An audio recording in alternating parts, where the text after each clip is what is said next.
Langit desa Sukamaju masih berwarna abu-abu muda ketika bis antar kota jurusan Jakarta-Bandung berhenti di depan warung, Sumber Rejeki, yang cat temboknya mulai mengelupas. Udara pagi basah oleh embun, menusuk kulit lengan yang hanya dilindungi kebaya lusuh berwarna hijau lumut, kain tenun asli dari Jepara, dulu hadiah ulang tahun dari almarhum ibunya. Amara turun perlahan, menenteng tas kain berisi pakaian ganti, dan satu buku catatan kecil berwarna biru tua. Sandal jepitnya sudah retak di bagian tumit, tapi ia tak peduli. Di sini, di tempat ini, ia bukan Amara Suryadi, CEO Surya Holding. Ia hanyalah Amara, istri Adit, menantu Ibu Ratna, gadis desa yang tidak pantas. Ia menarik napas dalam-dalam. Bau tanah lembab, asap dapur dari rumah tetangga, dan wangi melati yang tumbuh liar di pinggir jalan menyatu dalam paru-parunya. Di Jakarta, udara beraroma parfum mahal, AC dingin, dan kopi espresso tanpa jiwa. Di sini, meski sesak, segalanya terasa nyata, termasuk rasa was-was yang mulai menggerogoti dadanya. Aku datang bukan untuk dihormati, bisiknya dalam hati, tapi untuk tahu, apakah cinta mereka asli atau hanya bayangan dari status yang kusamar. Langkahnya perlahan menyusuri jalan setapak yang masih becek usai hujan semalam. Anak-anak berlarian dengan celana pendek compang-camping, berteriak sambil mengejar ayam. Seorang ibu tua duduk di atas tikar pandan, menjemur cabai merah di atas tampah. Semua akrab, semua Indonesia. Tapi Amara merasa seperti orang asing. Bukan karena ia tak mengenal desa ini, tapi karena ia tahu, begitu menginjak halaman rumah joglo keluarga Adit, ia akan diukur bukan dari hatinya, melainkan dari kain yang melekat di tubuhnya. Rumah joglo itu megah di antara gubuk-gubuk warga. Atap dari ijuk asli, ukiran kayu jati di setiap tiang, teras luas dengan kursi rotan berlapis bantal bordir. Di sana, Ibu Ratna duduk seperti ratu di singgasana, dikelilingi tetangga yang menyapa dengan suara penuh hormat. Ia mengenakan kebaya mewah berpayet emas, selendang sutra, dan gelang emas tebal yang berdenting tiap kali ia mengangkat cangkir teh. Begitu melihat Amara, senyum Ibu Ratna langsung membeku. Matanya menyipit, seolah melihat sampah yang tertiup angin masuk ke halaman. Kau datang lagi. Suaranya tajam, tanpa sapaan, tanpa senyum. Amara menunduk, menahan getar di suara. Selamat pagi, Bu. Saya... Jangan panggil saya Bu seolah kau bagian dari keluarga, potong Ibu Ratna, memalingkan muka sambil menyeruput teh. Kau cuma istri Adit, dan itu pun masih aku pertanyakan, pantas atau tidak. Salah satu tetangga, Mbah Yati, tersenyum, canggung. Amara kan baik, Bu Ratna. Minggu lalu dia bantu saya angkat air sumur. Baik? Baik, itu bukan soal angkat air, Mbah. Jawab Ibu Ratna dingin. Baik itu soal martabat, soal muka keluarga. Lihat dia, pakai kebaya lusuh, sandal jepit, rambut dikepang ala anak sekolahan. Mana ada menantu keluarga terhormat begini?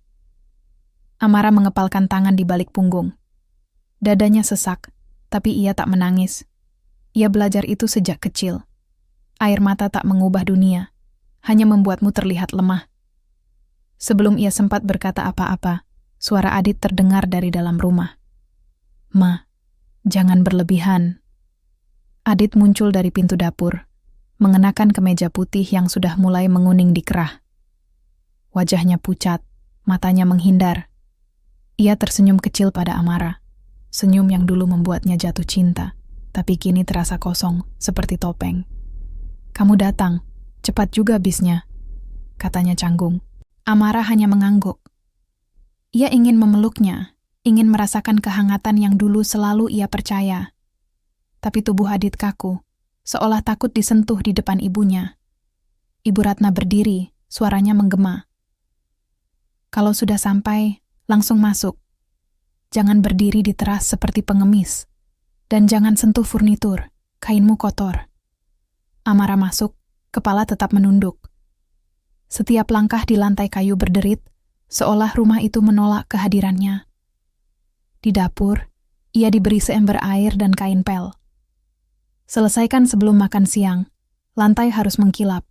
Tamu penting datang besok. Perayaan kenaikan jabatan Adit. Amara menatap Adit. Kenaikan jabatan? Adit mengangguk cepat. Matanya berbinar. Tapi bukan karena bangga pada dirinya sendiri. Ia tahu, Amara yang diam-diam mendorong namanya ke manajemen. Tapi ia tak berani mengakui itu. Tak berani mengakui bahwa istrinya adalah dalang di balik prestasinya. Ya, aku jadi kepala divisi strategi, katanya pelan. Amara tersenyum kecil. Selamat. Tapi dalam hatinya ia tahu, ini awal dari ujian. Dan Ibu Ratna tak akan berhenti sampai Amara benar-benar jatuh. Sore itu, setelah lantai bersih dan nasi matang, Amara duduk di sudut dapur, memegang ponselnya. Satu notifikasi muncul. From, Sekretaris Pribadi. Bu, kontrak 10M dengan PT Bumi Nusantara siap ditandatangani. Jumat, 14.00, Grand Ballroom Hotel Mulia. Mohon konfirmasi kehadiran. Jantungnya berdegup kencang. Ini proyek terbesar tahun ini. Proyek yang akan mengubah nasib ribuan pekerja di pulau-pulau terpencil. Tapi Jumat, itu besok. Ia menatap langit dari jendela kecil dapur. Matahari mulai tenggelam, warnanya jingga keemasan, memantul di genangan air bekas hujan. Indah, damai. Tapi di dalam dada Amara, badai mulai berkumpul. Aku harus pergi ke Jakarta besok, gumamnya. Tapi bagaimana caranya jika mereka bahkan tak mengizinkanku duduk di meja makan? Malam itu ia tidur di gudang belakang, bekas kamar pembantu yang dulu dipakai nenek Adit. Kasur tipis, selimut berlubang, lampu temaram. Tapi di sana, dalam kesunyian, ia masih bisa menjadi dirinya sendiri. Ia membuka buku catatan birunya, menulis. Hari ke-72 menyamar, mereka masih tak melihatku. Tapi aku tak menyesal. Karena jika cinta harus dibeli dengan kedok kemewahan, maka cinta itu bukan cinta. Di luar, suara jangkrik berpadu dengan deru angin. Amara menutup mata, berdoa dalam diam. Bukan untuk keberuntungan, tapi untuk kekuatan. Karena esok, badai akan datang. Dan ia harus siap, bukan sebagai CEO, tapi sebagai perempuan yang masih percaya pada kebaikan, meski dunia terus menghinanya. Pagi di desa Sukamaju selalu datang dengan suara ayam berkokok dan derit gerobak sayur yang didorong Pak Dul, penjual sayur keliling. Tapi pagi ini terasa berbeda. Udara lebih berat. Ada sesuatu yang menggantung di antara atap joglo dan langit kelabu. Sebuah ketegangan yang tak terucap, tapi Amara rasakan seperti benang yang terikat erat di lehernya. Ia bangun sebelum subuh, seperti biasa, dan langsung menyapu halaman. Kain sarungnya sudah kusut, rambutnya diikat asal-asalan. Di dapur, ia menyalakan kompor minyak tanah, merebus air untuk teh dan nasi untuk sarapan. Semuanya ia lakukan diam-diam, berharap tak mengganggu ritual pagi Ibu Ratna, waktu suci di mana sang mertua duduk di teras sambil membaca koran dan menerima laporan dari tetangga tentang siapa yang berkelakuan buruk semalam. Tapi harapan Amara sia-sia. Begitu ia membawa nampan berisi teh dan gorengan ke teras, Ibu Ratna langsung melotot. Siapa suruh kau bawa gorengan? Aku kan diet. Kau pikir aku ini tukang cuci piring yang suka makanan murahan? Amara menunduk. Maaf Bu, saya kira. Kau tidak perlu berpikir, kau hanya perlu menuruti perintah. Ibu Ratna mendorong nampan itu dengan punggung tangan. Gelas teh jatuh, pecah di lantai. Sekarang bersihkan. Dan jangan berani-berani masuk ke ruang tamu hari ini. Kita punya acara penting. Amara menelan ludah. Acara apa, Bu? Ibu Ratna tersenyum, senyum penuh kemenangan. Syukuran kenaikan jabatan Adit. Tentu saja. Kau pikir kami lupa? Ini kabar terbesar di desa minggu ini. Anakku, Adit, naik jadi kepala divisi strategi di Surya Holding, perusahaan besar di Jakarta. Bahkan Pak Lurah akan datang. Amara membeku. Surya Holding, namanya sendiri. Divisi yang ia bentuk dari nol. Jabatan yang ia berikan, secara rahasia kepada suaminya sendiri, karena ingin melihat apakah Adit akan bersyukur atau sombong. Tapi yang ia dengar bukan rasa syukur. Yang ia dengar adalah euforia palsu, dibangun di atas pasir, dan ia tahu pasir itu akan runtuh. Selamat, katanya pelan. Suaranya nyaris tak terdengar di antara riuh suara burung perkutut. Ibu Ratna tak mendengar atau sengaja tak peduli. Ia sudah berdiri, berteriak ke dalam rumah. Maya, bawa kalung emas nenek. Hari ini kita pamerkan betapa mulianya keluarga kita. Maya muncul dari kamar, mengenakan kebaya merah menyala, riasan tebal, rambut di softlis. Matanya menyipit saat melihat Amara masih berlutut di lantai, membersihkan pecahan gelas. Masih di sini? Ejeknya. Kupikir kau malu, jadi kabur ke Jakarta. Amara tak menjawab. Tangannya bergetar, tapi ia tetap tenang. Ia tahu Maya iri, karena sejak Amara menikah dengan Adit, Ibu Ratna tak lagi membiayai gaya hidup mewah putri kesayangannya itu. Tapi Maya tak tahu, selama ini, gaji Adit dan semua fasilitas hidup keluarga dibayar oleh rekening perusahaan yang dikendalikan Amara. Kau tahu, kepala divisi strategi itu gajinya berapa? Maya mendekat, suaranya berbisik, penuh racun. 5 kali lipat gaji buruh kantoran biasa. Jadi tolong, jangan berpura-pura kau setara dengannya. Kau cuma beban. Amara menatapnya, tapi bukan dengan amarah, dengan belas kasihan. Kalau kau tahu siapa yang menulis nama Adit di surat keputusan itu, katanya pelan, kau takkan bicara seperti itu. Maya tertawa keras. Apa? Kau pikir kau yang menaikkan dia? Hah? Kau bahkan tak tahu cara pakai laptop. Amara bangkit, menyimpan pecahan kaca dalam kantong plastik. Ia tak perlu membantah. Fakta akan bicara sendiri suatu hari. Siang itu, Amara diberi tugas ekstra, menyiapkan nasi tumpeng untuk 50 orang, mencuci piring kaca warisan, dan membersihkan seluruh ruang tamu, termasuk gorden sutra yang harus dijemur tanpa lipatan. Semua dilakukan sendiri. Adit, ia sibuk berlatih pidato di kamar, sementara Ibu Ratna memotretnya dari segala sudut untuk diunggah ke grup keluarga. Tapi di tengah-tengah mengukus nasi, ponsel Amara bergetar. From Sekretaris Pribadi. Bu, kontrak 10M ditunda ke Sabtu pagi. Tapi penandatanganan harus tetap dilakukan oleh Anda secara langsung. Investor hanya percaya pada Anda. Amara menutup mata. Sabtu, artinya ia punya 1 hari lagi. Tapi ia tahu, Ibu Ratna tak akan membiarkannya pergi. Tak peduli seberapa penting urusannya. Sore harinya, saat ia sedang mengangkat ember air dari sumur, Adit mendekat. Wajahnya cemas. Kamu dapat kabar dari kantor? Tanyanya pelan. Amara menatapnya. Kamu tahu aku bukan dari kantor biasa, kan Dit? Adit menghela napas, lalu menunduk. Aku tahu, kamu selalu membantuku diam-diam. Tapi, aku tak bisa melawan ibu, dia bilang. Kalau aku terlalu dekat denganmu, aku akan kehilangan warisan. Amara tertawa, pendek, pahit. Warisan apa? Rumah ini, mobil Avanza pinjaman kantor, rekening yang setiap bulan otomatis diisi dari Jakarta? Adit terdiam, matanya berkedip cepat. Kau tahu soal itu? Tentu aku tahu, jawab Amara, suaranya tiba-tiba tegas. Karena akulah yang menyetujui transfer itu. Akulah yang membiayai hidup kalian, termasuk pesta syukuran besok. Adit terpaku. Tapi, kamu bilang kau cuma staf administrasi. Aku bilang itu karena aku ingin tahu.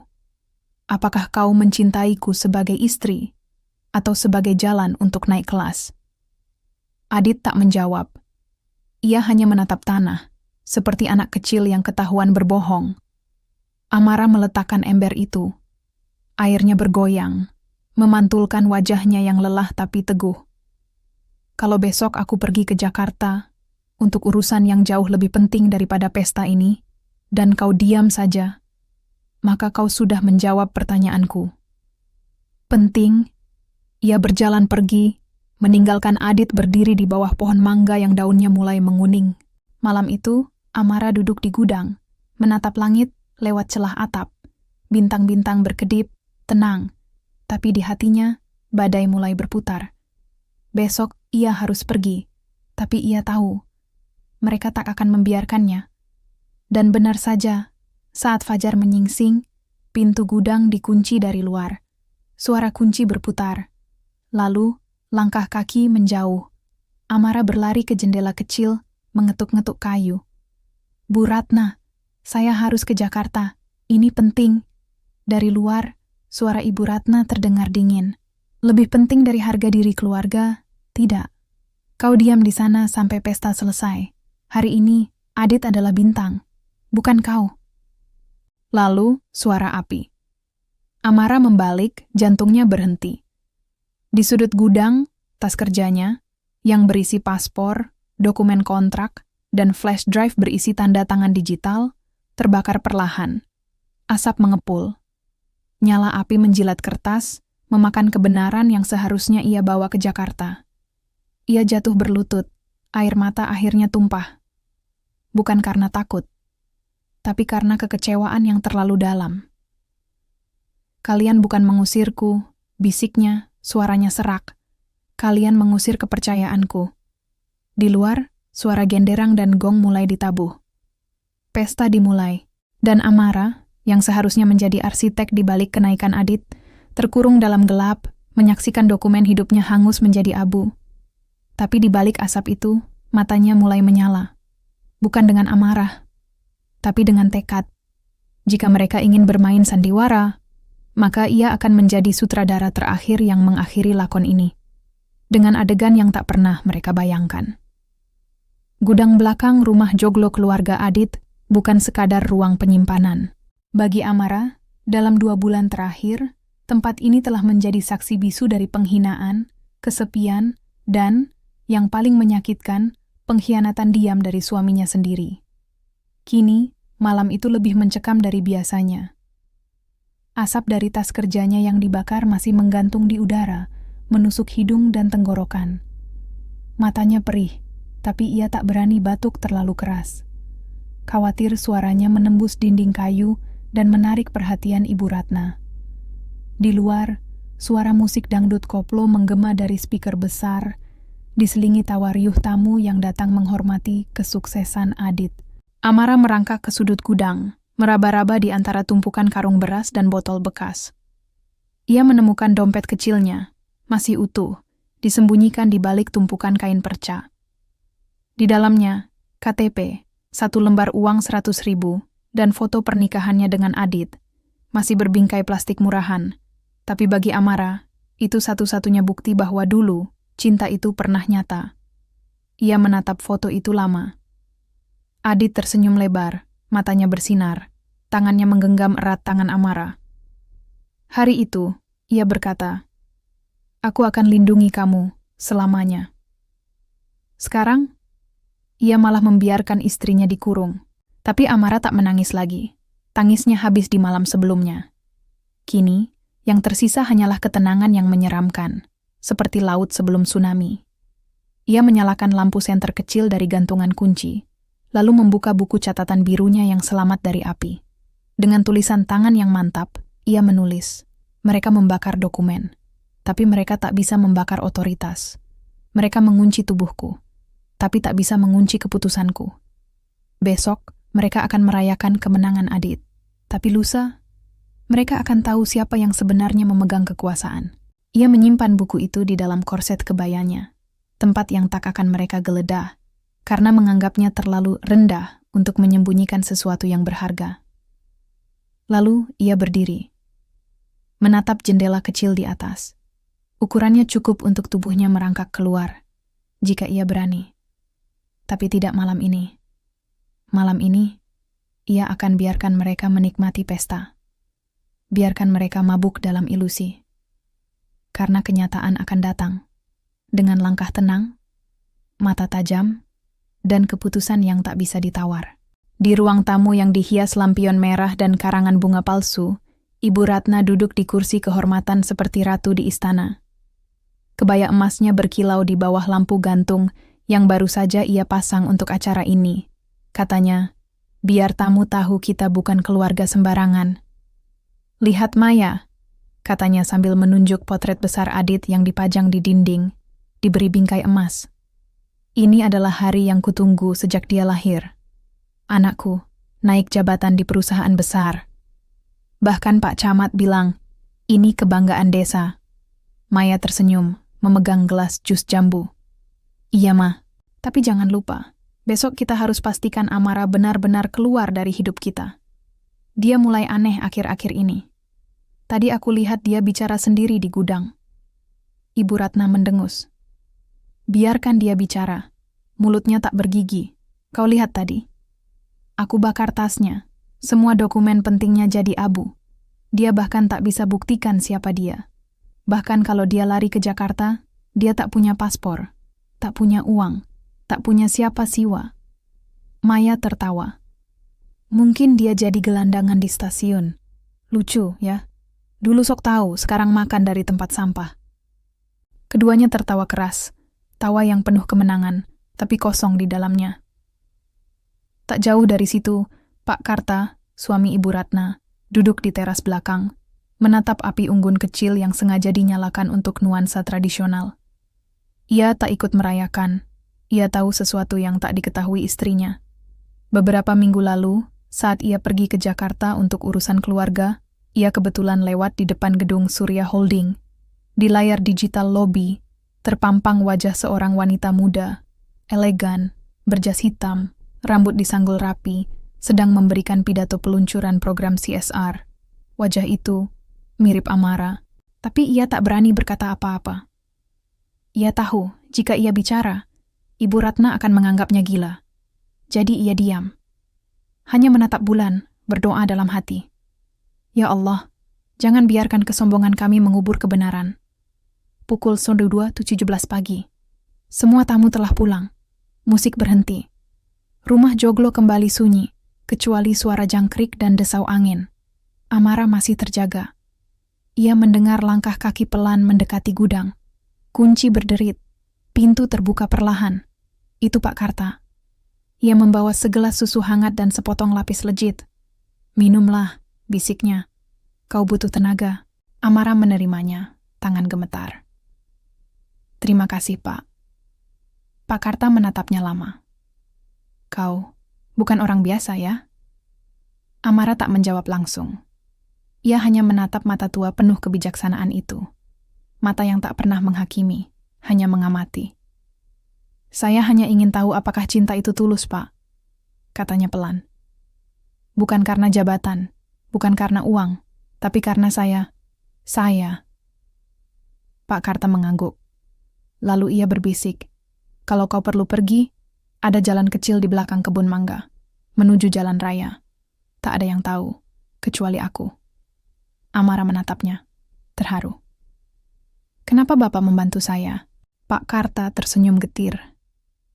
Karena aku tahu, ibumu dulu juga pernah dihina seperti ini, dan dia tetap tegak berdiri. Amara menahan napas.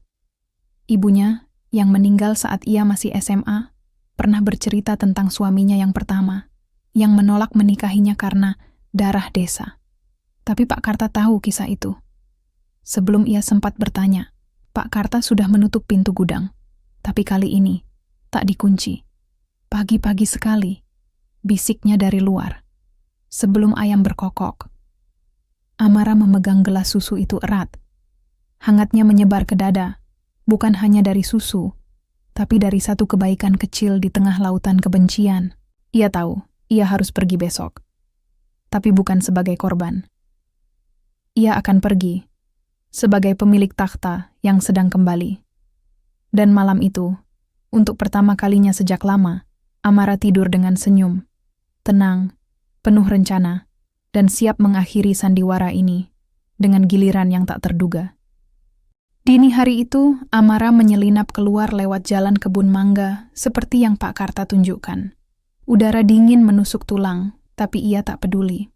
Di tangannya hanya tas kain kecil berisi buku catatan, KTP, dan foto pernikahan, semua yang tersisa dari identitas lamanya. Ia berjalan kaki 5 kilometer menuju terminal desa, lalu naik angkot ke stasiun kereta terdekat. Dari sana ia naik kereta ekonomi ke Jakarta, duduk di antara penumpang yang membawa karung beras dan ayam hidup, bau keringat dan daun pisang menyatu dalam gerbong yang bergetar. Tapi ia tak merasa hina, sebaliknya ia merasa bebas. Di Jakarta, ia tak langsung ke kantor. Ia pergi ke apartemennya yang tersembunyi di kawasan Menteng, tempat yang tak pernah diketahui keluarga Adit. Di sana, ia mandi air hangat selama 1 jam, mencuci rambutnya yang kusut, lalu berdiri di depan cermin tinggi. Matanya masih lelah, tapi tatapannya tajam. "Cukup," katanya pada bayangannya sendiri. Tidak ada lagi sandiwara. Ia mengenakan gaun hitam sederhana dari sutra Jepang, potongan minimalis yang menonjolkan lekuk tubuhnya tanpa vulgar. Rambutnya dikonde rendah, tanpa perhiasan, karena ia tahu kekuatannya bukan datang dari emas, tapi dari keputusan. Lalu, ia mengirim 1 pesan. Batalkan kontrak Sepunenem, tunda ke Senin, dan siapkan tim hukum. Aku akan mengambil alih semua aset yang terkait dengan nama Adit Pratama. Tapi sebelum ia benar-benar bangkit, ia harus kembali, sekali lagi, ke panggung yang mereka siapkan untuk mempermalukannya. Karena Amara tahu, mereka belum selesai dengan dirinya, dan ia belum selesai memberi pelajaran. Siang itu, di rumah joglo desa Sukamaju, acara syukuran kenaikan jabatan Adit kini berubah menjadi pesta besar. Ibu Ratna menyewa tenda biru putih, sound system lengkap, dan catering kelas 1 dari kota kabupaten. Tamu berdatangan dari Pak Lurah, mantan guru SD Adit, hingga sepupu-sepupu jauh yang tiba-tiba ingat mereka satu keluarga. Dan di tengah keramaian itu, Amara muncul. Bukan dengan gaun hitam, bukan dengan mobil mewah. Ia kembali mengenakan kebaya hijau lumut yang lusuh, sandal jepit, dan rambut dikepang seperti gadis desa biasa. Di tangannya, nampan berisi gelas teh hangat. Ibu Ratna, yang sedang berpidato di atas panggung kecil, langsung terhenti. Matanya membelalak. "Kau, kembali?" desisnya, suara bergetar antara marah dan tak percaya. Amara menunduk. "Saya minta maaf, Bu. Saya sadar. Saya tak boleh lari. Saya ingin melayani." Ibu Ratna saling pandang dengan Maya. Senyum licik merekah di bibir mereka. "Bagus," kata Ibu Ratna. Suaranya berubah manis, terlalu manis. "Kalau kau sadar berarti masih ada harapan. Mulai sekarang, kau jadi pelayan tamu. Pastikan semua gelas terisi, semua tamu senang." Amara mengangguk. Lalu, dengan gerakan tenang, ia mulai berkeliling. Menyajikan teh, membersihkan meja, menerima omelan tamu yang mengira ia benar-benar pembantu. Beberapa tetangga tua mengenali Amara. "Ini kan menantunya Bu Ratna, kok jadi pelayan?" Maya langsung menyela, suaranya nyaring. "Ah, dia memang suka begini, Mbah. Merasa bersalah karena tak bisa bantu suami, jadi menebus dengan jadi pelayan. Lucu, ya?" Tawa kecil merebak. Amara diam, tapi ia tahu, ini hanya pemanasan. Mereka sedang menyiapkan adegan utama. Puncak pesta. Penghinaan di depan semua orang. Pukul 3 sore. Matahari masih terik, tapi suasana di bawah tenda panas oleh rasa penasaran.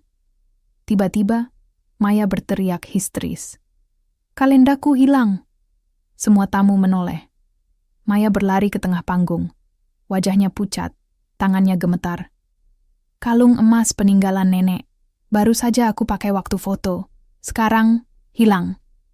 Ibu Ratna langsung berdiri, suaranya menggelegar. Cari di seluruh rumah. Siapa yang masuk ke kamar Maya tadi?" Semua mata tertuju pada satu orang. Amara, yang sejak tadi diam di sudut, mengisi gelas air mineral. "Kau!" Ibu Ratna menunjuknya, suaranya bergetar amarah palsu. "Kau yang terakhir masuk ke kamar Maya. Kau yang cuci bajunya. Kau yang sentuh laci perhiasannya." Amara perlahan meletakkan nampan.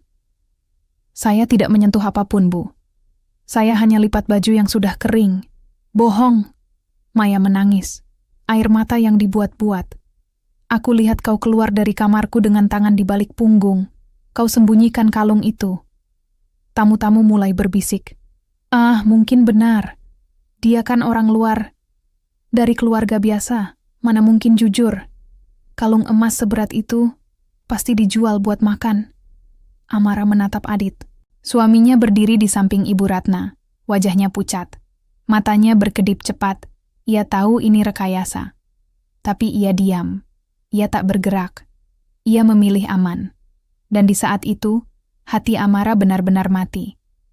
Ibu Ratna turun dari panggung, berjalan perlahan ke arah Amara. Di depan semua orang, ia menamparnya. Plak! Suara itu memecah keramaian. Tamu terdiam. Anak-anak berhenti berlari. Kembalikan kalung itu, atau kau akan kami laporkan ke polisi, ancam Ibu Ratna. Suaranya penuh kemenangan. Amara mengusap pipinya yang memerah. Tapi ia tak menangis. Ia bahkan tak membantah. Ia hanya menatap Ibu Ratna, lalu Maya, lalu Adit, dengan tatapan yang membuat mereka merinding. Kalau saya memang mencuri, katanya pelan, suaranya jelas terdengar di tengah keheningan. Mengapa saya kembali ke sini? Mengapa saya biarkan diri saya dipermalukan? Jika saya bisa lari dengan kalung itu? Maya tergagap. Kau kembali karena takut ketahuan. Amara tersenyum, senyum yang penuh rahasia. Tidak, Maya, aku kembali. Karena ingin kalian menikmati puncak kesombongan kalian. Karena setelah ini, tak akan ada lagi tempat untuk kalian berdiri. Ibu Ratna mendorongnya. Dasar pencuri, usir dia. Jangan biarkan dia sentuh apapun lagi. Amara diusir ke dapur. Tapi sebelum ia pergi, Pak Karta menyusul, menyelipkan uang kecil ke tangannya. Pergilah, nak, bisiknya. Jangan kembali ke sini. Amara menatapnya. Saya akan kembali, Pak. Tapi bukan sebagai menantu. Sebagai keadilan. Lalu, di dapur yang pengap, Amara duduk di lantai. Sendirian. Tapi malam itu, sebelum tidur, ia menerima panggilan dari sekretarisnya. Bu, semua aset atas nama Adit Pratama sudah diidentifikasi, termasuk rumah Joglo, terdaftar sebagai aset kantor cabang pedesaan Surya Holding. Hak pakai bisa dicabut kapan saja. Amara menutup mata. Besok, ia akan ke Jakarta. Tapi suatu hari, tak lama lagi, ia akan kembali. Dan saat itu, bukan ia yang akan dipermalukan di panggung, tapi mereka. Satu persatu. Dengan cara yang bahkan tak mereka bayangkan. Hujan turun deras malam itu. Bukan hujan biasa, tapi hujan yang seolah langit ikut menangisi keputusan yang akan diambil. Amara duduk di bawah pohon mangga tua di belakang rumah Joglo. Tubuhnya basah kuyup, tapi ia tak peduli. Di tangannya, secangkir kopi hitam yang sudah dingin. Hadiah terakhir dari Mbah Yati, tetangga yang masih percaya padanya. Di kejauhan, suara riuh pesta telah berhenti. Desa kembali sunyi, kecuali dentuman petir sesekali yang mengguncang langit. Ia tahu Adit akan datang. Dan benar saja, langkah kakinya terdengar pelan di tanah becek. Adit berdiri di depannya, mengenakan jaket tebal, wajahnya pucat, matanya menghindar. Ia membawa payung, tapi tak membukanya, seolah hukuman basah ini juga berlaku untuknya. Kamu tidak masuk? Tanyanya. Suaranya serak. Amara menatapnya lama. Kamu datang untuk meminta maaf? Adit terdiam. Lalu ia menghela napas berat. Napas seorang yang telah memilih jalan mudah. Tidak, katanya pelan. Aku datang untuk bicara serius. Amara menutup mata sejenak. Ia tahu. Ia sudah tahu sejak malam di gudang. Tapi ia tetap berharap. Bodohnya, masih berharap bahwa cinta itu cukup. Katakan, bisiknya. Adit duduk di sampingnya, jarak 1 lengan, terlalu jauh untuk suami dan istri, terlalu dekat untuk orang asing. Ibu, sudah membuat keputusan, katanya, suaranya bergetar. Kalau aku tetap mempertahankan kamu, aku akan dicoret dari daftar warisan. Aku tidak akan dapat rumah ini, tidak dapat mobil, tidak dapat apa-apa. Amara tertawa, pendek, pahit. Warisan apa, Dit? Rumah ini adalah aset kantor. Mobil itu pinjaman. Rekeningmu, aku yang isi setiap bulan. Adit menatapnya, terkejut. Apa? Maksudmu? Tidak penting, jawab Amara. Suaranya tiba-tiba tenang. Yang penting, kau memilih ibumu, bukan aku. Adit menunduk. Aku tidak punya pilihan. Kau tahu bagaimana ibu. Dia bisa hancurkan hidupku. Tapi kau lupa satu hal, kata Amara, menatap matanya langsung. Aku tidak pernah membatasimu. Aku memberimu kebebasan. Dan kau memilih takut, bukan cinta. Hujan semakin deras. Air mengalir di wajah mereka, bercampur dengan air mata yang tak diakui. Lalu Adit mengeluarkan amplop coklat dari saku jaketnya. "Ini surat cerai," katanya. Suaranya nyaris tak terdengar. "Ibu sudah menyiapkan semuanya. Kau tinggal tanda tangan. Kau boleh ambil pakaianmu. Tapi, jangan kembali ke sini." Amara menatap amplop itu. Kertas biasa, tulisan printer murahan. Tapi beratnya seperti batu nisan. Ia mengambilnya perlahan. "Sebelum aku tanda tangan," katanya. Suaranya tajam seperti pisau. "Jawab satu pertanyaan." Adit menelan ludah. "Apa? Apakah kau pernah, satu kali saja, mencintaiku karena aku? Bukan karena aku bisa membantumu naik jabatan. Bukan karena aku diam saat kau dihormati. Tapi karena aku Amara?" Adit terdiam, lama. Petir menyambar. Dan dalam keheningan itu, Amara tahu jawabannya. Karena Adit tak bisa menjawab. Matanya menghindar. Tangannya gemetar. Bibirnya bergetar, tapi tak mengeluarkan suara. Itu cukup. Amara merobek surat cerai itu, perlahan, satu helai demi helai, lalu melemparkannya ke genangan air. Kertas itu segera basah, hancur, tenggelam dalam lumpur. "Kalau kau tak bisa menjawab," katanya, berdiri, "maka aku yang akan menjawab untukmu." Ia menatap Adit, suaminya selama 2 tahun 7 bulan, dengan tatapan yang tak lagi penuh cinta, tapi penuh kepastian. "Kau tidak pernah mencintaiku. Kau hanya mencintai apa yang aku bisa berikan." Lalu, ia berjalan pergi, tak menoleh, tak menangis. Hanya langkahnya yang mantap di tanah basah. Langkah seorang perempuan yang kehilangan suami, tapi menemukan kembali dirinya sendiri.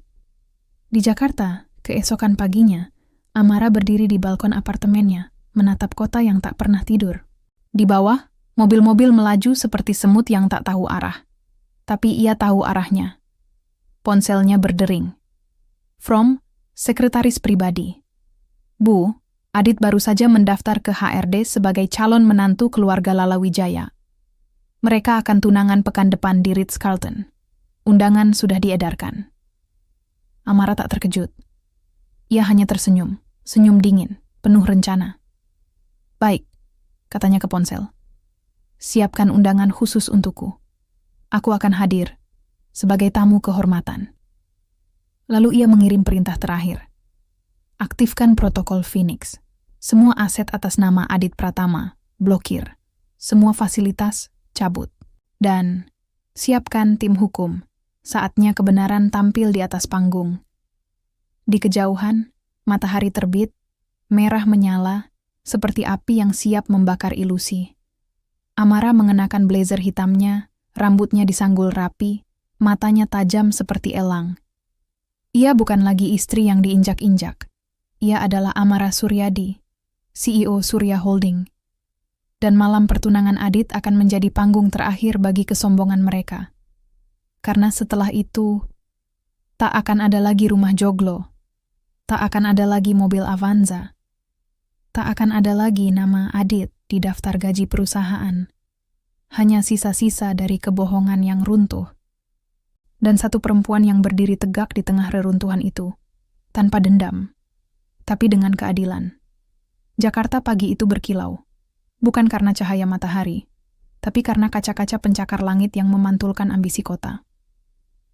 Di lantai 42 Menara Surya, gedung paling ikonik di Sudirman Central Business District, angin sepoi-sepoi menyelinap lewat jendela kaca 2 lapis, membawa aroma kopi single origin dari mesin espresso yang hanya dipakai oleh satu orang, Amara Suryadi.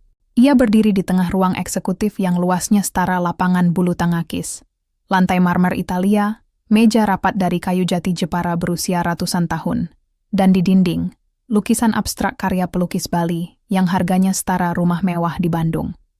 Tapi yang paling mencolok bukan kemewahannya, tapi keheningannya. Di ruangan ini, suara hanya muncul jika Amara berbicara. Dan hari ini, suaranya akan mengguncang takdir. "Masuk," katanya. tanpa menoleh. Pintu terbuka. 5 orang masuk. Semuanya mengenakan setelan jas hitam, wajah tegang, kaki gemetar. Mereka adalah jajaran Direktur Utama Surya Holding, Keuangan, Hukum, Operasional SDM, dan CSR. Orang-orang yang menggerakkan bisnis senilai puluhan triliun rupiah. Tapi di depan Amara, mereka seperti murid yang dipanggil ke ruang kepala sekolah. Laporan lengkap, perintahnya, suaranya tenang tapi menusuk. Direktur Hukum, seorang pria paruh baya berkacamata tebal, maju selangkah. Semua aset yang terkait dengan Adit Pratama telah kami identifikasi, termasuk rumah joglo di Sukamaju, terdaftar sebagai aset cabang pedesaan untuk program CSR. Hak pakai hanya berlaku selama ia menjadi karyawan aktif. Mobil Avanza, pinjaman operasional, rekening gaji, otomatis dari rekening korporat. Bahkan biaya listrik dan air di rumah itu dibayar oleh perusahaan. Amara menutup mata sejenak. Dan utang Ibu Ratna? Direktur Keuangan mengangguk. Kartu kredit 3 bank, pinjaman online senilai 870 juta, cicilan emas di 2 toko, semuanya otomatis dilunasi oleh sistem transfer bulanan dari rekening pribadi Anda, tanpa sepengetahuan mereka. Amara membuka mata. Tatapannya tajam seperti pedang yang baru diasah. Mereka pikir hidup mewah itu hasil kerja keras Adit, katanya pelan.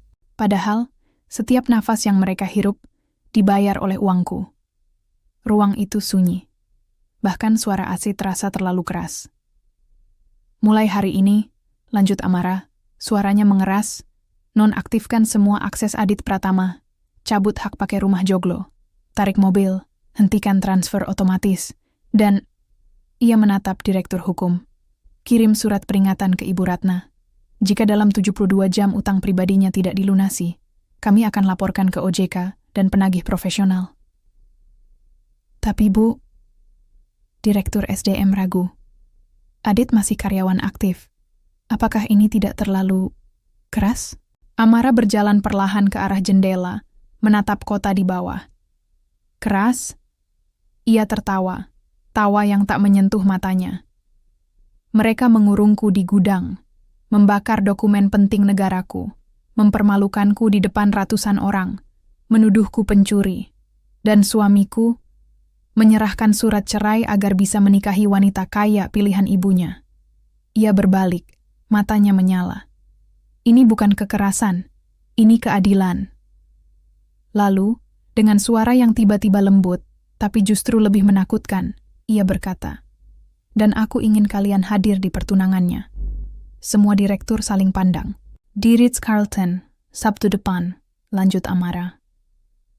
Kalian akan duduk di meja utama. Kalian akan tersenyum.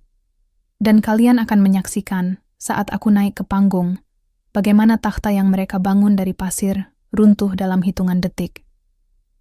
Ia berjalan ke meja kerjanya, mengambil tablet emas berlogo Surya Holding. Di layar, terpampang daftar aset, semuanya terhubung ke akunnya. Dengan satu sentuhan jari, ia bisa menghancurkan dunia mereka. Tapi ia tak melakukannya sekarang. Ia ingin mereka merasakan, seperti yang ia rasakan, rasa hancur perlahan saat semua yang mereka banggakan ternyata bukan milik mereka. Siapkan mobil, katanya. Aku akan ke Ritz sore ini, pesan suite paling mewah, dan kirim bunga lili putih ke kamar Lala Wijaya dengan kartu, selamat atas pertunanganmu, semoga cintamu tulus. Direktur Hukum terkejut. Kenapa bunga, Bu? Bukankah? Karena aku bukan monster, potong Amara, suaranya dingin tapi tegas. Aku hanya perempuan yang lelah dikhianati, dan aku akan menang, tanpa kehilangan kemanusiaanku. Sore itu, di lobi Ritz-Carlton, Amara turun dari Rolls-Royce Phantom hitam, bodi mengilap, emblem bersinar, pintu terbuka otomatis. Ia mengenakan gaun hitam berpotongan slick, rambut tergerai lembut, satu kalung mutiara kecil di leher, cukup untuk menunjukkan status, tapi tak berlebihan. Bellboy berlari mendekat. Selamat datang Nyonya. Suite Royal sudah siap. Amara mengangguk. Di tangannya satu amplop coklat, berisi surat resmi pembekuan aset. Di lobi, pengantin baru sedang foto-foto. Tamu-tamu berpakaian mewah berlalu lalang. Tapi tak ada yang tahu, di balik senyum tenang wanita ini, ada badai yang siap meledak. Ia naik lift kaca, menatap Jakarta dari ketinggian. Besok, bisiknya, kalian semua akan tahu siapa yang sebenarnya membayar pesta kalian. Dan di lantai atas, di balik pintu suite emas, Amara akhirnya melepas topengnya. Bukan karena lelah, tapi karena ia tak lagi perlu bersembunyi. Tahtanya sudah menunggu, dan ia akan duduk di atasnya dengan martabat yang tak pernah mereka miliki. Ballroom Ritz-Carlton bermandikan cahaya keemasan. Chandelier kristal raksasa menggantung di langit-langit setinggi 8 meter, memantulkan kilau dari ratusan lampu LED yang diatur sedemikian rupa agar setiap tamu terlihat sempurna dalam foto. Lantai marmer Italia, dipoles hingga memantulkan bayangan, dipenuhi alas karpet merah tua dengan sulaman benang emas bertuliskan, "Selamat atas pertunangan Adit dan Lala." Tamu berdatangan dalam balutan kemewahan. Wanita mengenakan kebaya encim berpayet, gaun malam dari desainer ternama, tas limited edition yang harganya setara UMR Jakarta. Pria tampil dengan jas bespoke, jam tangan mewah, dan parfum yang wanginya menempel di udara seperti awan mahal. Semua datang untuk satu alasan, menyaksikan Adit Pratama, putra desa yang naik kelas, resmi bertunangan dengan Lala Wijaya, putri pengusaha batik terkemuka. Katanya calon mertuanya pengusaha besar, bisik seorang tamu sambil menyesap champagne. Ya, beda banget sama istrinya yang dulu. Konon cuma buruh kantor, pakai sandal jepit. Sahut yang lain, tertawa kecil. Di sudut ballroom, Ibu Ratna duduk di meja kehormatan, mengenakan kebaya merah menyala dengan selendang sutra bermotif parang. Kalung emasnya bertumpuk 3 lapis. Gelangnya berdenting tiap kali ia menyesap teh melati. Yang sebenarnya ia minta ganti dari champagne karena tidak biasa minum alkohol. Maya duduk di sampingnya, memamerkan cincin tunangan barunya, berlian 2 karat, sambil bergosip dengan sepupu dari Bandung. Adit akhirnya sadar, ya, dulu terjebak sama si Amara yang sok suci. Sekarang, dia dapat Lala, kaya, cantik, dan keluarganya punya nama. Adit sendiri berdiri di dekat panggung, mengenakan jas navy dengan kemeja putih, tapi ia gelisah. Matanya terus melirik pintu masuk. Ia tahu, ia merasakan sesuatu akan terjadi. Ia tak bisa menjelaskan, tapi sejak tadi pagi, dadanya sesak, seperti ada badai yang sedang mendekat. Lala, calon tunangannya, tersenyum manis di sisinya, tapi matanya tajam, penuh perhitungan. Jangan tegang, sayang. Malam ini, kita tunjukkan pada dunia. Kau layak jadi bagian keluarga kami. Adit hanya mengangguk, tapi dalam hati, ia berharap Amara tidak datang. Jangan datang. Tolong, jangan datang. Pukul 19.30, saat semua berubah acara dimulai. MC memanggil Adit dan Lala ke panggung untuk prosesi pemasangan cincin. Musik orkestra mengalun lembut, versi klasik dari lagu daerah Jawa yang diaransemen ulang. Tepuk tangan riuh, kamera berkedip. Ibu Ratna menangis, air mata kebanggaan. Tapi tiba-tiba, musik berhenti, lampu di ballroom meredup, kecuali sorotan di pintu utama. Semua menoleh. Pintu double door terbuka perlahan. Dan di sana, berdiri Amara. Bukan Amara yang mereka kenal. Bukan gadis desa berkebaya lusuh. Ini Amara Suryadi. Ia mengenakan gaun hitam berpotongan minimalis dari sutra Jepang, tanpa hiasan berlebihan, tapi setiap jahitannya bernapas kekuasaan. Rambutnya tergerai lembut, wajahnya tanpa riasan tebal, hanya lipstik merah tua yang tegas. Di belakangnya, 5 pria berjas hitam, semua direktur utama Surya Holding, berjalan beriringan seperti pengawal kerajaan. Langkahnya tenang, percaya diri, tak terburu-buru, karena ia tahu, malam ini, ia yang mengatur waktu. Tamu-tamu terdiam, ada yang mengenali wajahnya dari majalah bisnis, ada yang hanya merasa pernah melihatnya di suatu tempat, tapi tak berani mengingat. Ibu Ratna membeku. Tehnya tumpah di rok merahnya. Maya menjatuhkan cangkirnya. Adit langsung pucat. Lala mengerutkan dahi. Siapa dia? Tapi tak ada yang menjawab. Amara berjalan perlahan ke tengah ballroom. Sorot lampu mengikuti setiap langkahnya. Ia berhenti tepat di depan panggung, menatap Adit, tapi bukan dengan amarah, dengan belas kasihan. Lalu, ia tersenyum, senyum yang membuat Ibu Ratna merinding. "Selamat malam," katanya, suaranya jernih, terdengar di seluruh Henning Ballroom. "Maaf mengganggu pertunangan kalian, tapi saya punya pengumuman kecil." Ia menoleh ke arah direktur hukum di belakangnya. "Silakan naik panggung." Direktur hukum, seorang pria tinggi berkacamata, naik dengan map hitam di tangan. Tanpa basa-basi, ia berdiri di depan mikrofon. "Dengan hormat," katanya, suaranya tegas, "saya mewakili Surya Holding, perusahaan induk tempat saudara Adit Pratama bekerja, ingin mengumumkan satu fakta yang selama ini disembunyikan." Ia membuka map itu. Amara Suryadi, yang berdiri di hadapan Anda, adalah CEO dan pemilik tunggal Surya Holding. Dialah yang menyetujui promosi Adit. Dialah yang membayar gaji, rumah, mobil, bahkan biaya pertunangan malam ini. Ribut kecil merebak. "Tidak mungkin!" teriak Ibu Ratna, berdiri. "Itu bohong. Dia cuma istri Adit yang kau kunci di gudang," potong Amara. Suaranya tiba-tiba menusuk. "Yang tasnya kau bakar, yang kau tuduh pencuri di depan seluruh desa." Ia melangkah naik ke panggung, bukan dengan marah, tapi dengan wibawa seorang ratu yang kembali ke istananya. "Kau pikir aku datang untuk membalas?" Lanjutnya, menatap Ibu Ratna langsung ke mata. "Tidak, aku datang untuk mengembalikan kebenaran." Lalu, ia berbalik ke hadapan semua tamu. "Mulai detik ini," katanya, mengeluarkan tablet emas dari tas kecilnya. "Semua aset yang terdaftar atas nama Adit Pratama dibekukan. Rumah joglo di Sukamaju, dicabut hak pakainya. Mobil Avanza, tarik hari ini. Rekening gaji, ditutup. Dan biaya pertunangan malam ini," ia menatap Lala, "akan kami tagihkan ke keluarga Wijaya. Karena perusahaan tidak lagi menganggap Adit sebagai karyawan yang layak dipercaya." Lala terhuyung mundur. "Apa maksudmu?" "Maksudku," kata Amara, suaranya tenang tapi menghancurkan. "Kau bertunangan dengan pria yang hidupnya dibangun di atas uangku, dan kini fondasinya runtuh." Adit terjatuh duduk di kursi panggung, wajahnya pucat seperti mayat. Ibu Ratna menjerit. "Ini tidak adil, kau hancurkan keluargaku." Amara menatapnya, akhirnya dengan mata yang lelah, tapi tegas. "Tidak, Bu Ratna, kalian sendiri yang menghancurkannya. Aku hanya menarik selimut ilusi yang kalian pakai untuk menutupi kebusukan kalian."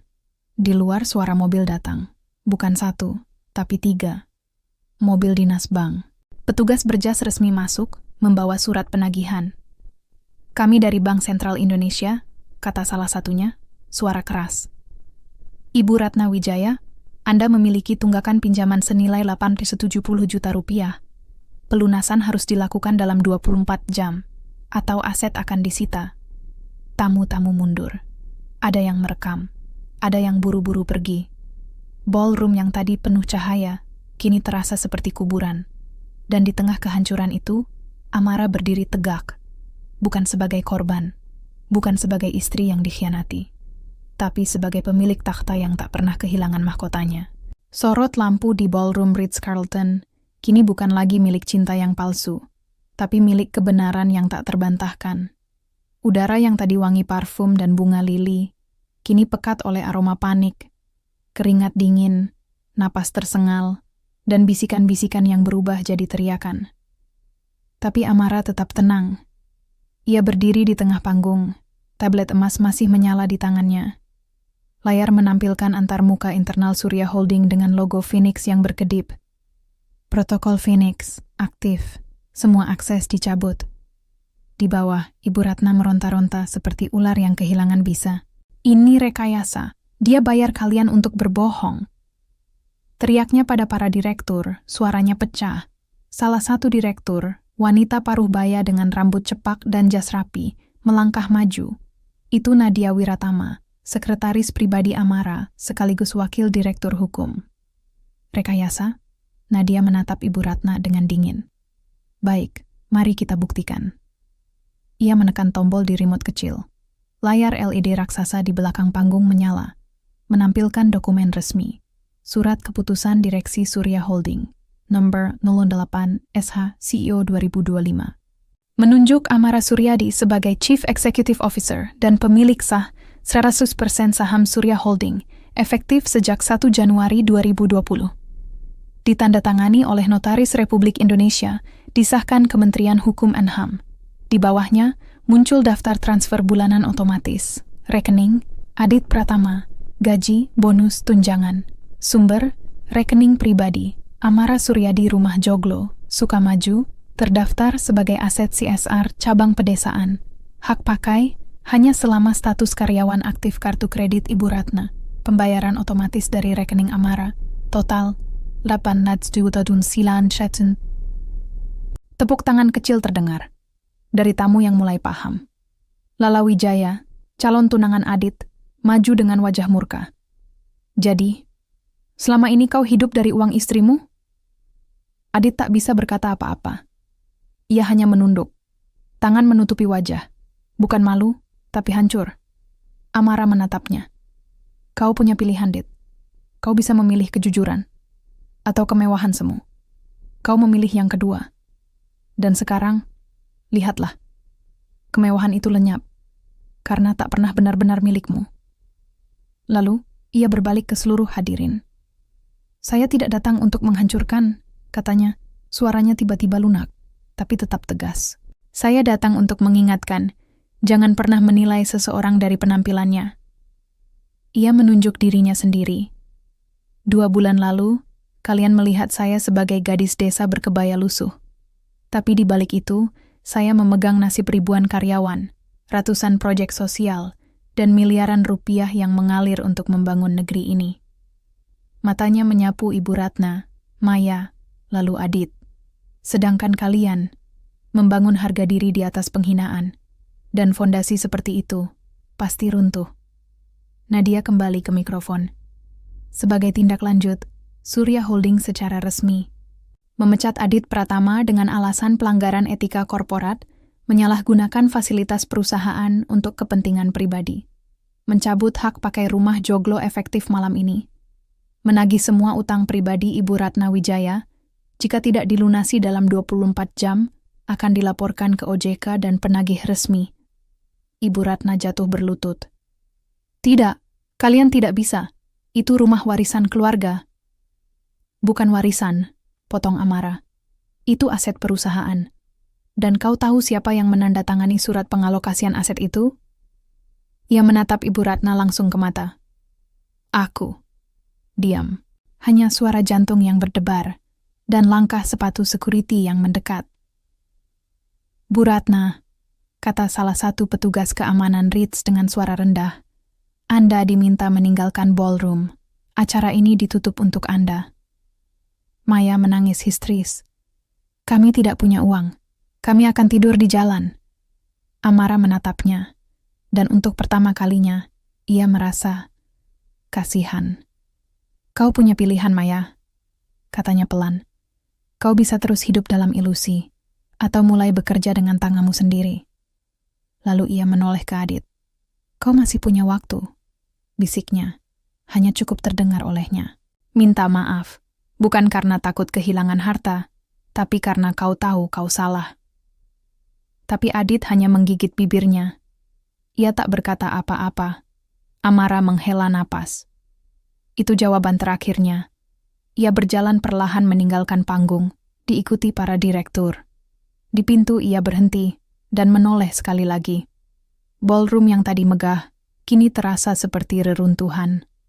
Tamunya berhamburan. Lalanya menangis di sudut. Ibu Ratna duduk di lantai, memeluk kalung emas, yang sekarang tak berharga apa-apa. Dan Adit masih duduk di kursi, memegang cincin pertunangan yang tak pernah sempat dipasangkan. Amara tak menangis, tak menertawakan. Ia hanya berbisik, kalian meminta bukti siapa aku. Sekarang, kalian tahu. Lalu, ia melangkah keluar, menuju mobil Rolls-Royce yang menunggu di depan. Di dalam mobil, Nadia menyerahkan secangkir teh hangat. Apakah Anda baik-baik saja, Bu? Amara menatap kaca jendela. Di sana, bayangannya sendiri. Tenang, utuh, tak tergoyahkan. Ya, katanya pelan. Aku akhirnya bebas. Dan di kejauhan, Jakarta berkilau. Bukan karena kemewahannya, tapi karena di dalamnya ada seorang perempuan yang memilih kebenaran, meski harus kehilangan segalanya dulu untuk menemukannya kembali. Hujan turun deras, bukan hujan biasa, tapi hujan murka. Seperti langit ikut menangisi kejatuhan yang terlalu cepat, terlalu kejam, terlalu nyata. Ibu Ratna terduduk di trotoar depan Ritz-Carlton, gaun merahnya basah kuyup, riasannya luntur, rambutnya menempel di wajah seperti ular kotor. Kalung emas yang dulu ia pamerkan sebagai warisan nenek, kini tergantung lemas di lehernya, berat, tapi tak berharga. Maya menangis di sampingnya, memeluk tas clutch-nya yang sudah robek di bagian tali. Ma, kita mau kemana? Suaranya serak, penuh teror. Ibu Ratna tak menjawab. Matanya menatap kosong ke arah pintu hotel, tempat Amara baru saja pergi dalam mobil hitam mengilap. Di benaknya, hanya satu kalimat yang berputar. Dia pemilik Surya Holding, semua ini uangnya. Tapi yang paling menghancurkan bukan kehilangan harta. Bukan malu di depan ratusan tamu. Tapi penyadaran, selama ini ia bukan ratu. Hanya boneka yang digerakkan oleh tali Amara. Tali yang baru saja diputus. Tiba-tiba, sorot lampu mobil menyilaukan matanya. Bukan satu, tapi 3. Semuanya hitam, dengan logo bank di pintu.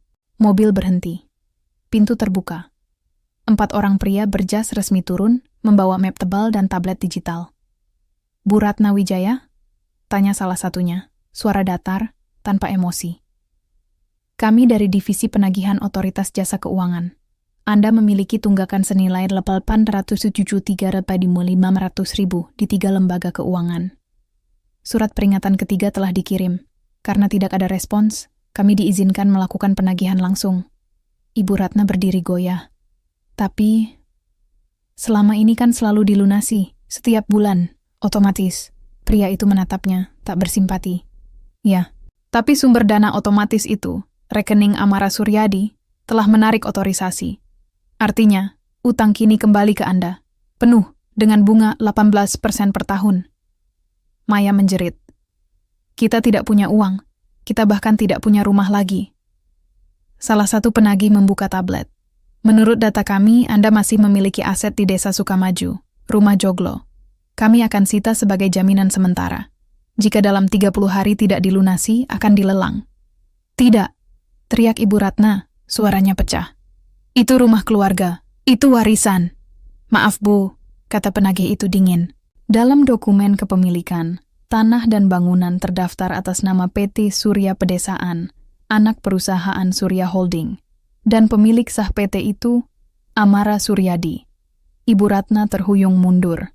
Kakinya terpeleset di genangan air. Ia jatuh, tak ada yang menolong. Hanya hujan yang terus menghujani tubuhnya, mencuci riasan, mencuci kesombongan, mencuci ilusi. Di kejauhan, Adit muncul dari hotel, jasnya kusut, rambutnya berantakan. Ia berlari ke arah ibunya. Ma, ayo kita pergi. Pergi kemana? Bentak Ibu Ratna, suaranya histeris. Rumah kita diambil, mobil kita disita. Bahkan tetangga akan tahu kita tidur di emperan warung. Gara-gara siapa? Gara-gara kamu yang memilih wanita itu. Adit terdiam. Matanya menatap ibunya. Tapi kali ini, tak lagi penuh takut. Ada kekecewaan. Ada amarah. Bukan gara-gara aku, Ma, katanya pelan. Gara-gara kau yang tak pernah menghargai orang. Gara-gara kau yang menganggap cinta bisa diukur dengan emas. Ibu Ratna terpaku. Kalimat itu, seperti tamparan yang lebih sakit dari api. Maya menarik lengan Adit. Kita cari Lala. Keluarganya pasti mau bantu. Tapi Adit menggeleng. Lala sudah pergi. Katanya, aku terlalu banyak beban. Mereka bertiga berdiri di bawah hujan. Keluarga yang dulu dihormati, kini diusir dari dunia yang mereka banggakan. Tak ada mobil, tak ada uang, tak ada nama baik. hanya sisa-sisa kebencian yang mereka ciptakan sendiri. Di sisi lain kota, Amara duduk di balkon apartemennya, secangkir teh melati di tangan. Di bawah, Jakarta berkilau, tapi ia tak melihat kemewahan. Ia melihat nasib. Nadia berdiri di ambang pintu. Penagih sudah tiba di lokasi. Mereka akan sita rumah joglo besok pagi. Amara mengangguk. Pastikan Pak Karta punya tempat tinggal. Sewakan rumah kecil di dekat masjid, atas nama sumbangan dari Surya Holding. Dan Adit? Tanya Nadia ragu. Ada pesan darinya. Ia minta maaf. Mau ketemu. Amara menatap bulan, penuh, terang, tak berubah oleh badai di bumi.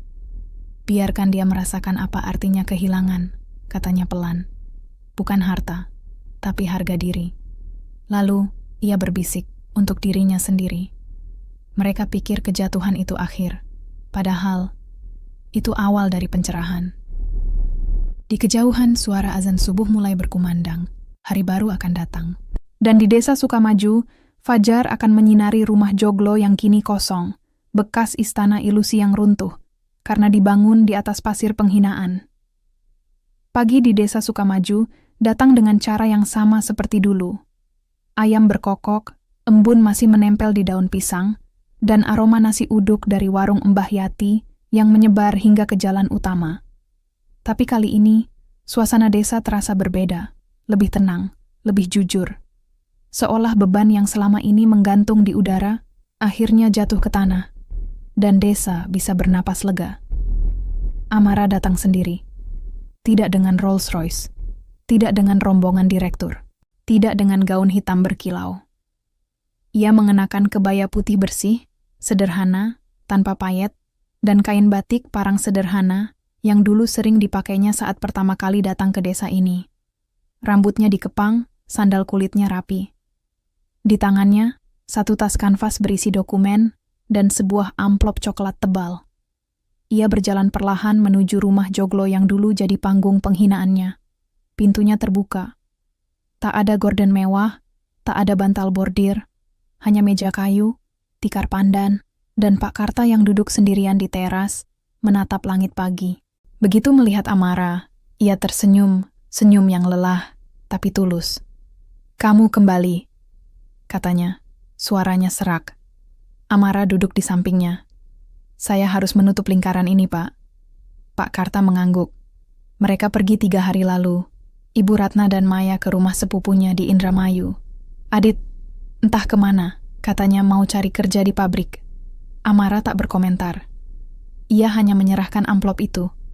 "Ini untuk Bapak," katanya. "Surat wasiat kecil, rumah ini, meski aset perusahaan, akan tetap boleh Bapak tempati sampai akhir hayat.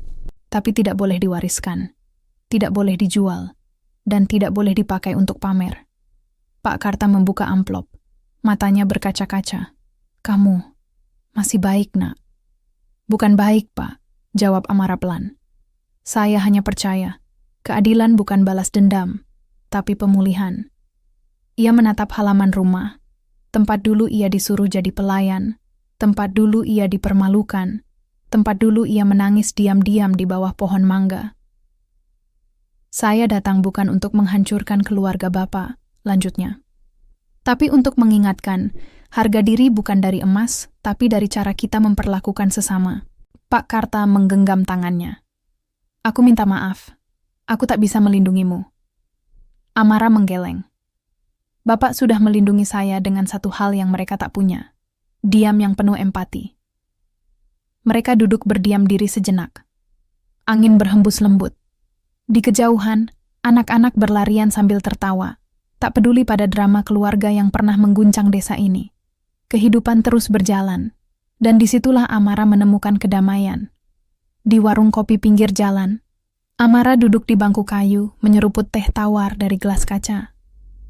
Mbah Yati meletakkan sepiring pisang goreng di depannya. "Masih suka teh tawar ya?" tanya si penjual, tersenyum.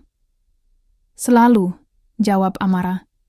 Tiba-tiba, seorang anak perempuan kecil, umur sekitar 6 tahun, mendekat. Ia mengenakan baju compang-camping, rambut acak-acakan, tapi matanya bersinar. Tanpa kata, Ia menaruh setangkai bunga melati di atas meja Amara, lalu berlari pergi. Amara memegang bunga itu. Aromanya segar, murni, seperti kejujuran yang tak pernah meminta imbalan. Di kejauhan, di ujung jalan, seorang pria berdiri, Adit. Jasnya sudah diganti kaos lusuh, rambutnya tak disisir, wajahnya penuh bayangan. Ia menatap Amara dari jauh, ragu-ragu, tapi tak berani mendekat. Amara melihatnya, tapi ia tak menoleh, tak tersenyum, tak memanggil. Ia hanya menatap bunga melati itu, lalu berbisik, cinta yang tulus tak perlu meminta maaf, karena ia tak pernah berbuat salah. Lalu, ia berdiri, membayar tehnya, dan berjalan perlahan meninggalkan warung, menuju halte bus yang akan membawanya kembali ke Jakarta. Tapi kali ini, ia tak pergi sebagai pelarian. Ia pergi sebagai Amara Suryadi, utuh, tenang, dan merdeka. Epilog, 1 bulan kemudian. Di kantor Surya Holding, Amara menandatangani surat persetujuan untuk program Desa Mandiri, proyek yang akan membangun 50 rumah layak huni, sekolah vokasi, dan pusat pelatihan UMKM di Sukamaju. Di bawah kolom penanggung jawab, ia menulis, Pak Kartawijaya. Sekretarisnya, Nadia, masuk dengan berkas baru. Ada surat dari Adit, Bu. Ia melamar jadi relawan di program pelatihan. Gajinya 0 rupiah. Katanya, ia ingin belajar jadi manusia lagi. Amara menatap surat itu lama. Lalu ia menaruhnya di laci. Tidak ditolak, tidak diterima. Biarkan ia membuktikan, katanya. Bukan dengan kata, tapi dengan tindakan. Ia berjalan ke jendela, menatap Jakarta yang tak pernah tidur. Di sakunya masih terselip bunga melati kering, kado terakhir dari desa yang mengajarinya. Kekuatan sejati bukan dari kekuasaan, tapi dari kemampuan memaafkan, tanpa melupakan. Dan di hatinya, tak ada lagi rasa benci. Hanya harapan, bahwa suatu hari, mereka semua akan tahu, orang yang paling layak dihormati, adalah yang tak pernah meminta dihormati.